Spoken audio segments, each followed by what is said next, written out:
안녕하세요, 여러분. 오늘은 쌤하고 2장 힘과 운동에 대한 얘기를 해보도록 할 겁니다. 그 첫 번째 시간으로 뉴턴의 운동 법칙에 대한 얘기를 해보도록 할 건데요. 사실은 여러분들이 이제 뉴턴의 운동 법칙을 몰라가지고 이 강의를 듣는 학생은 거의 없을 거라고 생각이 됩니다. 그래서 이 부분은 여러분들이 알만한 부분들은 좀 빠르게 짚고 이제 넘어가려고 하는데요. 우리가 이제 뉴턴의 운동 법칙이 뭐냐라고 그러면 운동을 이루는 세 가지의 근간이 되는 법칙인데 잘 알고 있는 것처럼 관성의 법칙, 힘과 가속도의 법칙, 작용 반작용의 법칙 세 가지가 있다라는 거 잘 알고 있을 겁니다.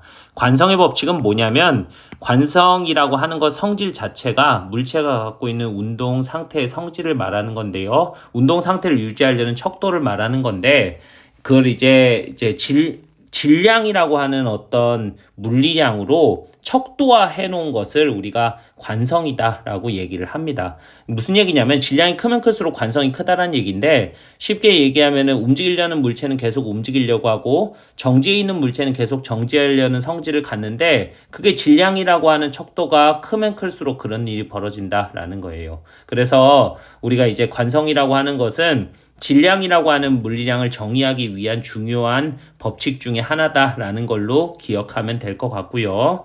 자, 그러면 우리가 이제 제일 중요한 것이 힘과 가속도의 법칙인데 우리가 F는 ma라고 하는 공식으로 대표되는 법칙이기도 하죠. 그래서 물체의 가속도에 대한 얘기, 가속도에 영향을 미치는 요인들이 도대체 무엇인가 하는 것에 대한 얘기인데 지금 여러분들 보면은 실험을 두 가지의 종류로 실험을 합니다. 첫 번째는 이제 일단은 기본적으로는 물체의 가속도를 측정할 수 있는 이제 MBL 센서 또는 뭐 이제 그냥 뭐 거리 센서라고 생각하면 되는데요. 요새는 학교에도 이제 이런 센서들이 보급이 잘 돼 있어서 여러분들이 뭐 실험을 잘 할 수가 있는 구조인데 자, 이 거리 센서를 이용해서 가속도를 측정한다고 생각하고 자, 우리가 어떤 실험을 하냐면 질량을 고정시켜 놓고 통제 변인이 질량입니다. 우리가 조작을 어떻게 하냐면 힘의 크기를 점점 증가시켜 가면서 이 가속도가 어떻게 변할 건가를 거리 센서로 측정하는 거예요. 자, 그 다음에 두 번째 실험은 힘은 그대로 일정한 유지한 상태로 그러니까 똑같은 힘으로 계속 물체를 잡아당기는데 물체의 질량을 계속 바꿔가면서 가속도가 어떻게 달라지는지를 실험하는 건데요. 그렇게 실험을 해보면 여러분들이 이제 이 실험 결과를 굉장히 간단하게 설명은 하지만 실험 자체는 굉장히 긴 실험입니다.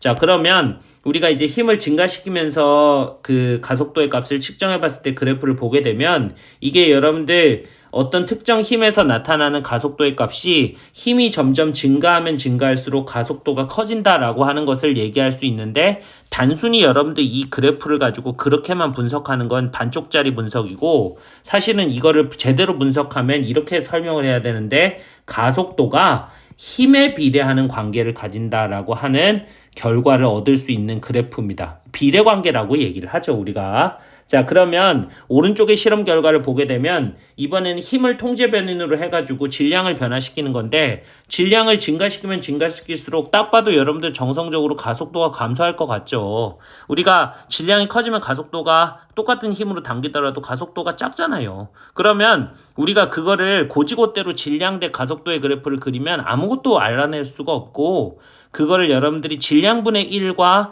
가속도의 그래프로 고치면 무언가 경향성을 발견할 수가 있습니다. 그래서 질량분의 1에 대한 가속도의 그래프를 점을 찍어가지고 역시 1차함수 추세선을 얻을 수가 있는데 그 추세선의 결과로부터 얻을 수 있는 게 A가 n분의 1에 비례한다라는 결과를 얻을 수가 있겠죠.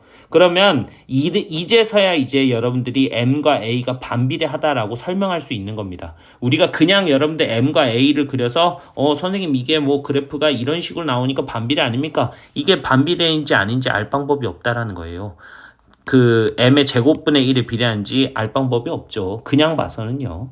자, 그래서 이런 식으로 여러분들이 실험을 하게 되면 이 전체 합친 실험 결과를 여러분들이 적어야 될 건데 이 합친 실험 결과를 가지고 여러분들이 얻어낼 수 있는 결과가 뭐라고 얘기할 수 있냐면 n분의 f라고 하는 것에 비례하는 관계다라는 것을 얘기할 수가 있고 자, 우리는 이제 항상 이 비례 관계를 어떻게 하면 이 꼴로 바꿀 것인가 하는 것에 대한 고민을 앞으로도 선생님 수업 시간에 해봐야 되는데요. 여기서 여러분들이 이거를 비례 관계에서 이 꼴로 바꿔주기 위해서 사실은 일반적인 케이스에선 비례계수를 정의하는 것이 제일 중요한데 이 비례계수를 정의하는 것 대신에 여기서는 어떤 방법으로 해결을 하냐면 가속도 힘이라고 하는 것의 물리학적 단위를 통일함으로써 질량과 가속도에 맞춰줌으로 인해서 우리가 비례계수를 1로 만들어주는 방법을 씁니다. 무슨 얘기냐면 얘를 그냥 비례계수를 그냥 1로 맞춰줘 버리는 거죠. n분의 f에 그냥 1의 비례관계를 가지도록 맞춰주려면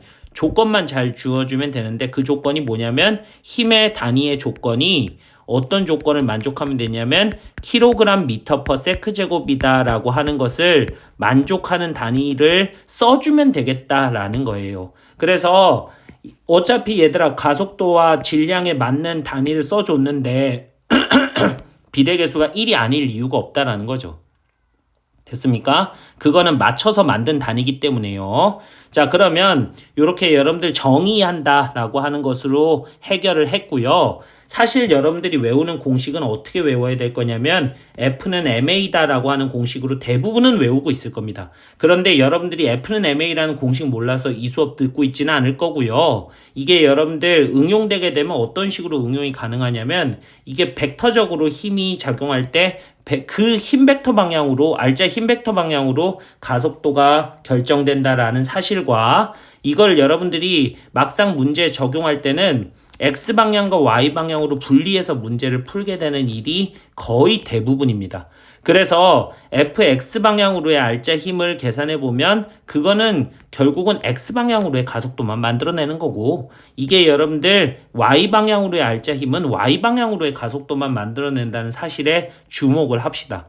왜냐하면 이게 여러분들 굉장히 뻔한 사실인 것 같은데 시간이 좀 지나가지고 X방향으로 가속도 얼마예요? Y방향으로 가속도 얼마예요? 라고 묻고 있는데 정작 힘을 합치는 건 X방향, Y방향으로 분리하지 않는 학생들이 대부분이거든요. 그래서 그런 거를 여러분들이 고려해가지고 힘의 방향을 고려해서 시그마 F는 MA를 해야 된다라는 거. 알짜 힘이 알짜 가속도를 만든다라는 거 기억하시고요. 자, 그리고 마지막으로 이제 작용 반작용의 법칙인데 자연계의 모든 힘이 항상 주고받는다라는 겁니다. 상호작용한다라는 거죠. 이거는 예외가 없습니다. 주는 것이 있으면 받는 것이 있고 가는 것이 있으면 오는 것이 있어야 된다라는 것이 작용 반작용의 법칙입니다. 자, 그러면 지금 여러분들이 접할 수 있는 상황 중에 선생님이 그냥 어떤 상황을 갖고 왔냐면 책상 위에 있는 모니터에 작용하는 모든 힘과 그 모든 힘의 반작용에 대한 것을 표시해 놨습니다. 책상과 관련한 힘과 책상의 반작용까지 다 표시해 놓은 겁니다. 책상이 아니고요, 모니터. 자, 그러면 우리가 이제 모니터에 작용하는 힘이 일단 뭔지부터 체킹을 해볼 건데 모니터에 작용하는 힘은 딱 두 개입니다. 무슨 힘과 무슨 힘이냐면 모니터에 작용하는 중력과 모니터를 떠받치는 수직 항력이 있을 겁니다. 보통은 우리가 노멀 포스라 그래가지고 라지 n이라고 적는데요. 자, 이 중력과 수직 항력이 작용해가지고 알짜 힘이 0이기 때문에 모니터가 일반적으로는 책상 위에 정지해 있겠죠. 알짜 힘이 0일 거니까. 자, 그러면 그것의 반작용이 누구냐라고 물어보면 중력의 반작용은 말 그대로 작용 반작용은 서로 다른 방향으로 다른 물체에 작용하는 힘입니다. 반대로 당연히 중력의 반작용은 모니터가 지구를 잡아당기는 힘이겠죠. 왜냐하면 중력이 지구가 모니터를 잡아당기는 힘이기 때문에 그 반대로 모니터가 지구를 잡아당기는 힘이 반작용일 거다라는 겁니다. 서로 다른 물체에 작용해야 돼요. 자, 그 다음에 수직항력의 반작용이 뭐냐라고 물어보면 수직항력의 정체가 이제 책상 면의 수직으로 모니터를 떠받치는 힘인데 그 떠받치는 힘의 반대 방향이면 당연히 모니터가 책상을 누르는 힘이 바로 수직항력의 반작용이 되겠죠. 그래서 사실은 일반적으로는 이 수직항력의 반작용이라고 하는 건 수직항력과 같지만 수직항력이 중력과 같을 거기 때문에 일반적으로는 중력만큼으로 눌러주는 거다라는 걸로 이해해도 됩니다. 자, 그러면 그거를 여러분들이 이제 어떻게 얘기를 해볼 거냐면 선생님이 이제 앞으로 문제를 풀 때 이 단원의 문제를 풀 때뿐만이 아니고 뒷단원에서도 여러분들이 얘기를 할 때 문제를 접근할 때 이제 물체에 작용하는 물체의 자유도를 여러분들이 그릴 수가 있어야 문제가 풀리는데 이게 그것부터 해결이 안 되는 학생이 그 뒤에 공식을 전개할 수가 없다라는 거예요. 물체에 작용하는 힘이 무엇인지도 모르는 학생이 어떻게 운동방정식을 세우겠습니까? 자, 그러면 우리가 모니터에 작용하는 자유물체도를 그려볼 건데 자유물체도라고 함은 물체를 독립된 어떤 물체로 생각하고 접촉돼 있지 않은 독립된 물체로 생각하고 물체에 작용하는 모든 힘을 표시한 걸 말하는 건데요. 당연히 FG하고 N만 표시하면 될 거고 얘네들의 반작용 힘들은 모니터에 작용하는 힘은 아니니까 그리지 않았습니다. 그런데 그 두 개의 힘이 알짜 힘이 0이 되도록 하게 하는 게 얘네들을 정지시키는 힘이니까 둘의 힘이 같아져야만 된다라는 거를 표현하고 있고요. 만약에 이게 같지 않으면 어떤 일이 벌어집니까? 당연히 가속운동 하겠죠. 알짜 힘으로 가속운동 하겠죠. 그래서 그 가속운동하는 상황에 대한 거는 이제 여러분들이 풀어보면 될 겁니다. 가속운동하면 F는 MA 적용하면 되는 거니까요. 자, 그러면 우리가 이제 아래쪽에 예제를 하나 풀어볼 건데, 자, 이건 쉬운 예제입니다, 여러분들. 자, 그림과 같이 50kg의 책장을 남자가 밀어서 200N의 힘으로 밀었네요. 그런데 이 책장이 등가속도 운동을 해서 2초 동안 6m를 이동했다면 물체에 작용하는 운동 마찰력의 크기와 방향을 물었는데요. 아직 여러분들이 마찰력을 배우기는 전이지만 이 물체에 작용하는 책장에 작용하는 이 힘이 라지 F와 스몰 F밖에 없다라고 표시해 놨기 때문에 그렇게 어렵지 않게 해결할 수 있을 것 같습니다. 당연히 마찰력은 어느 방향으로 작용하냐면 물체에 작용하는 외력, 그러니까 200N의 반대 방향으로 작용하는 게 마찰력입니다. 물체의 운동을 반대하려고 할 거니까요. 그것에 대한 거는 조금 이따 자세히 배우도록 할게요.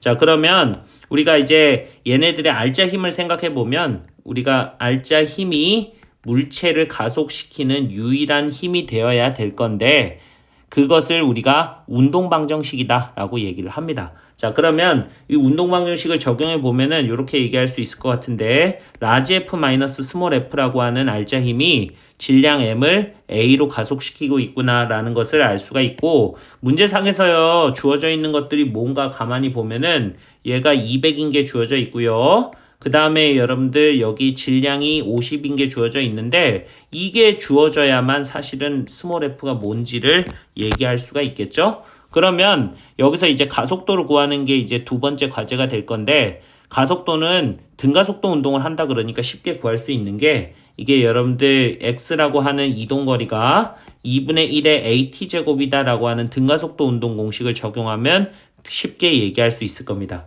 그래서 요 x라고 하는 것이 6m를 이동하는 데 있어서 2초가 걸렸다고 했기 때문에 가속도 값이 얼마가 나오는 걸 알 수 있냐면 3이다 라고 하는 걸 알 수가 있고 그거를 여기다가 대입해 보면은 우리가 힘을 구하는 게 어렵지 않게 구해지도록 되겠죠?